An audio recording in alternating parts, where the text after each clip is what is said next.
Fourth period. History class. Mr. Dillard was in the middle of one of his long-winded lectures about World War II when the intercom crackled to life.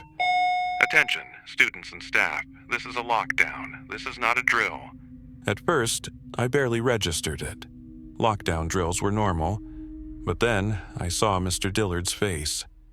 He went still, his fingers tightening around the marker in his hand. The color drained from his face. He didn't ask questions. He didn't hesitate. He killed the lights immediately. "Everyone, against the wall. Now, stay quiet." His voice was barely above a whisper. Desks scraped, papers rustled. I grabbed my bag and shuffled to the corner, pressing against the cold wall with the rest of the class. No one spoke. The silence stretched, interrupted only by the faint hum of the vents. The school felt too still. Then, from somewhere in the hallway, a scream. High-pitched, sudden. Someone, a student, shouting something I couldn't understand. Then a loud crash. My pulse hammered in my ears. This wasn't a drill. I looked at my friend Danny, crouched beside me. His face was pale, his lips pressed together so tightly they'd turned white. Then we heard it. Slow, heavy footsteps. Not running, not panicked, deliberate, unhurried, coming down the hall. Each step landed with a solid thud, thud, thud, thud. The footsteps stopped outside our classroom. Someone was there. Mr. Dillard held up a shaking hand, signaling for us to stay still. I could hear someone breathing near me, quick, sharp breaths. Someone was going to panic, then tap, tap, tap, knocking. Not pounding, not trying to break in, just knocking. Slow, rhythmic. Then came the whisper. "I know you're in there."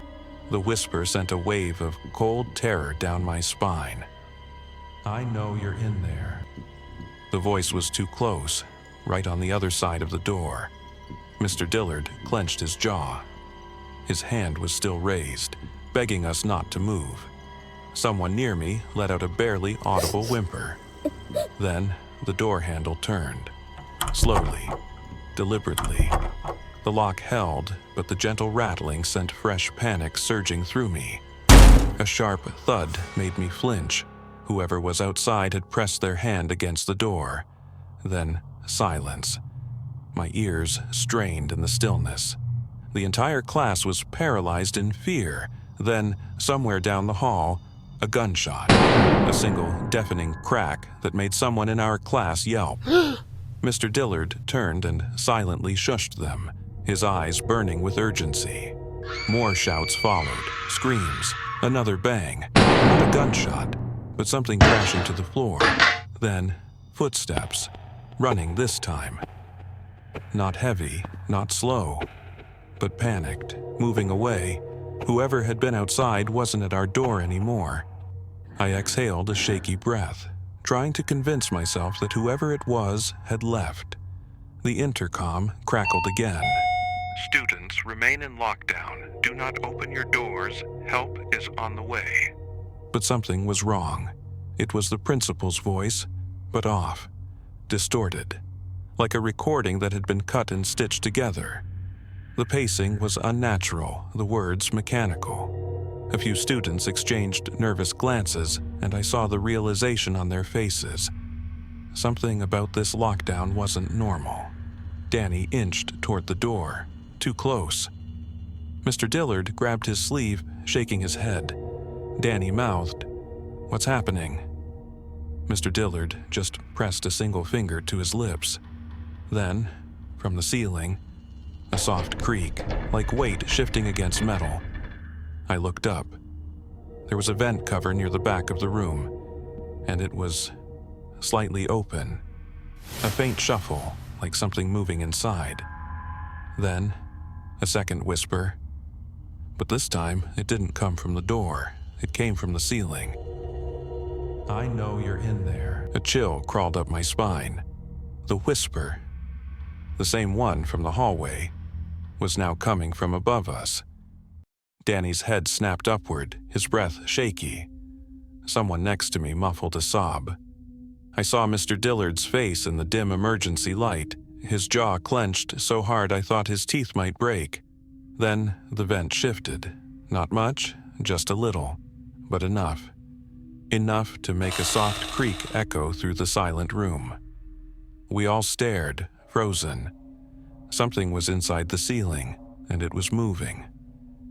I reached for Danny's arm, pulling him back from the door. He didn't resist. None of us knew what to do. Then a scream from somewhere else in the school, distant but blood-curdling. It was followed by another, cut short, like someone had slapped a hand over their mouth.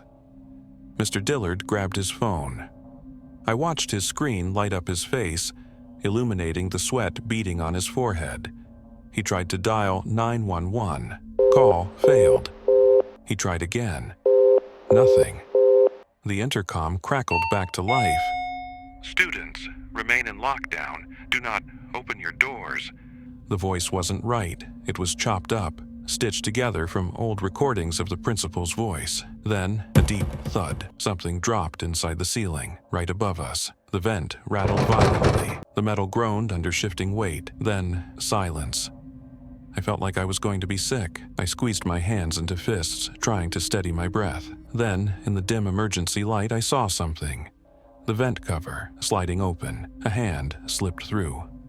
Not normal, not human. The fingers were too long. The skin was grayish. The nails were cracked, jagged.